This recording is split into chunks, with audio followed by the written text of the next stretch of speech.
A. Pengertian instrumen tes hasil belajar.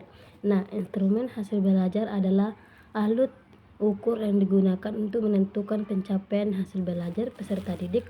Proses evaluasi dan penilaian harus didasari pada proses pengukuran yang melibatkan instrumen sebagai alat ukur. Instrumen dapat berupa tes maupun non-tes. Kualitas instrumen mempengaruhi hasil pengukuran. Maka dari itu penting untuk memahami syarat-syarat dan kaidah dalam penyusunan instrumen.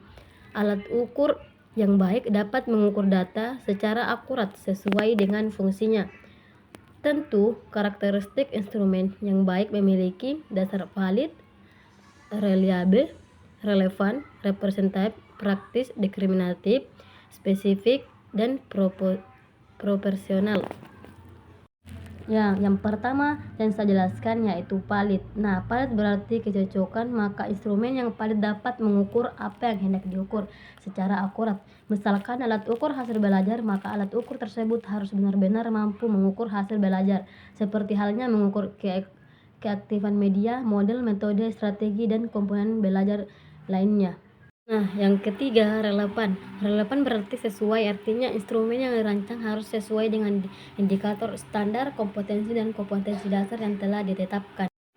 Selanjutnya, ada 9 langkah yang harus ditempuh dalam mengembangkan tes hasil belajar, yaitu yang pertama menyusun spesifikasi tes, yang selanjutnya menulis soal tes, menelaah soal tes, melakukan uji coba tes, menganalisis butir soal, memperbaiki tes, merakit tes, melaksanakan tes, menafsirkan hasil tes.